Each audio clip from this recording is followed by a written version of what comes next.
And in today's video, we're going to talk about things I've learned from riding a bike and why I invest in my TSP. So a few things that I learned from riding a bike is it's going to suck. You're not going to be as comfortable, especially when the days are hot or the days are cold. I've been riding for my bike for a year now, so I've experienced hot and cold. Not very pleasant, not very nice. But hey, I mean, it's been a journey from 18 to basically 19 years old. I've been riding a bike. And I mean, I get exercise every day. I save a lot of money by doing so. And it's something that I can look back on and say that I was consistent of, because what other option do I really have? And so the second topic is why I invest in my TSP. Currently I invest in the Roth TSP. I started investing in my TSP when I was 17, back when I was in tech school, so I definitely got an early start. Number one, the S&P 500 is basically the S&P 500. I put my money into the C, S, I, and the L fund, and those are the stocks you can choose from, kind of mutual funds you can choose from in the TSP program. I chose the C and S, 50-30, and then 10 and 10 for the I, and the L, 2060, be the time I retire. And I chose to invest in my TSP heavily because I know that by the time I retire, it's going to compound. Historically, the S&P 500 gives an average rate of return of 8% historically. So, 8%, and let's say I have 10 grand in my TSP, I believe that's going to be around $150,000 tax-free by the time I retire. And I say tax-free because I'm investing in the Roth TSP, that is after-tax money. Yeah, so it's going to compound. I chose to invest in the CNS fund mainly. And the third option is I could take a loan, a very low interest rate loan, on my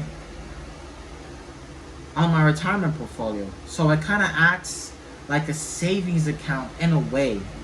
I could take out the money, but you don't get like a tax advantage. You have to claim financial hardship, and by taking a loan on the stocks, I get to get the money out with a low interest rate.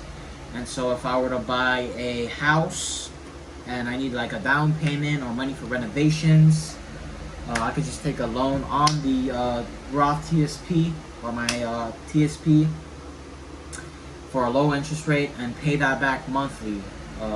Basically pay myself 1 to 2% in interest instead of paying the bank 4 or 5% in interest. So yep, I know that my money is growing right now with the S&P 500. Recently it's been performing very well. I think it did around like 30% within the past like year or so. And so yeah, that's why I invest in my TSP. Stocks is one of the wealth builders that is very well known. And yeah, so that's the topic for today. Thank you for watching. I hope to see you guys in the next video. What's good, YouTube? It's your boy Trouble Making. We back with another video. And in today's video, man, we're in the Air Force Inn, a little nice hotel room. Anyways, these are some things that I learned from working 3 jobs at one time, at one point in my life. So I graduated a military academy, and then I started working 3 jobs. It was McDonald's, sushi chef, and a lifeguard for a hotel.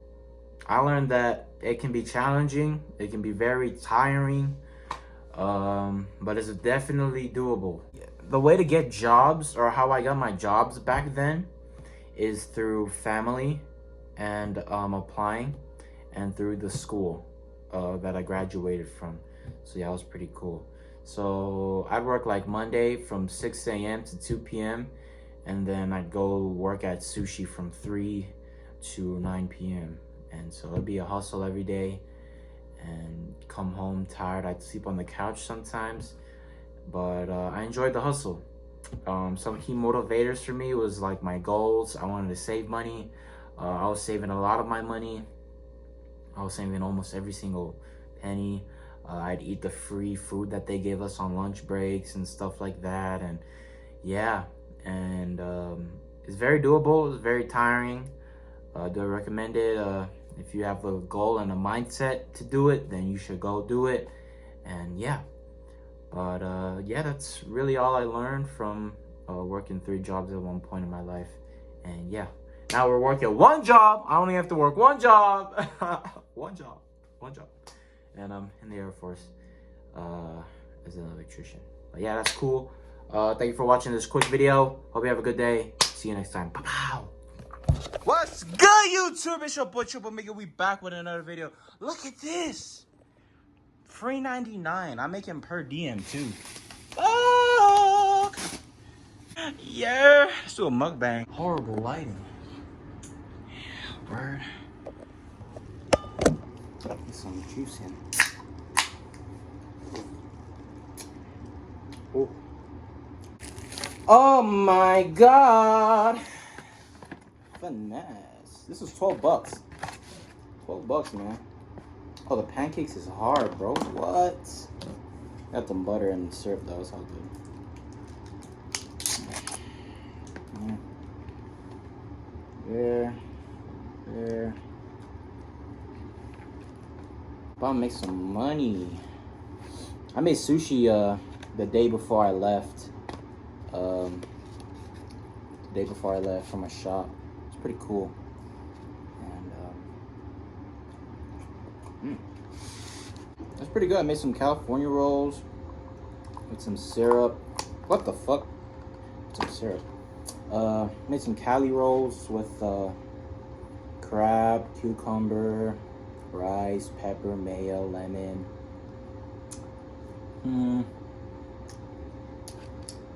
Pancakes are not it.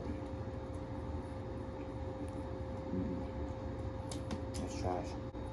Look at this. Bacon. What I learned from being at my first base, Charleston, I'm gonna be alone. I learned how to be alone. I got my shop. I got like a roommate, a good friend. For the most part, I'm really alone. And I learned that I'd rather not be alone. I'd rather be surrounded by people. I usually just wake up, shower, change, hit the DFAC, go to work. And then once I go to work, get lunch at the DFAC again. Work. Back to my room, chill out, do my homework. Watch some YouTube, Netflix, work out maybe. Go back to sleep and do it all over again. Pretty simple life. I'm saving my money, do stocks. I ride my bike, save a lot of money there. But I do be losing a lot of money on stocks, man. No joke. No joke. But honestly, if I can just figure this shit out,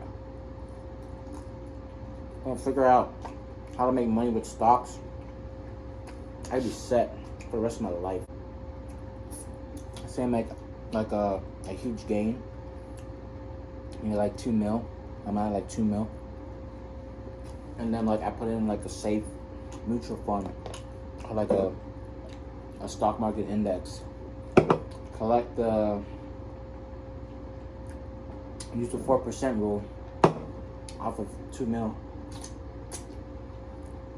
and just like chill.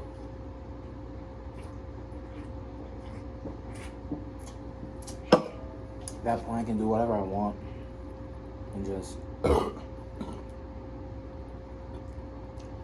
chill.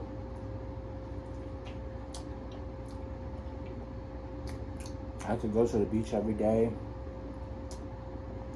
I could start a family and be a house dad. Like a French toast Sammy. Back in basic training, used to make French toast Sammys. Some bacon, eggs, syrup, and French toast. We call it French toast Sammys.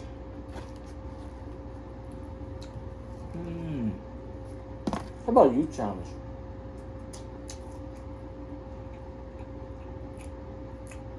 Man, I miss that fucking school, man. I miss it.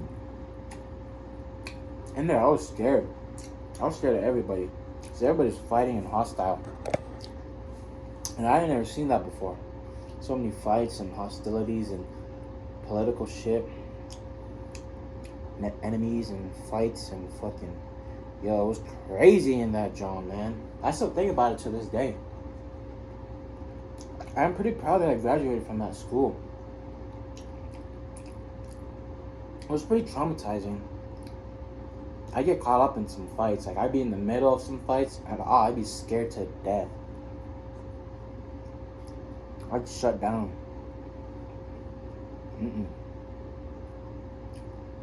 I was bullied and harassed. I was fat. Fat. I'm fat now. Maybe lose some weight. I need some weight. I'm eating a French toast Sammy. Anyway.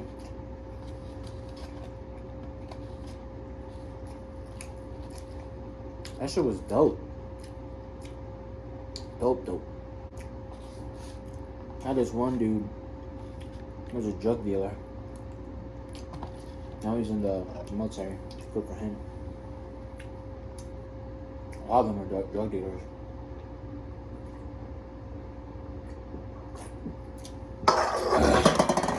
Anyway.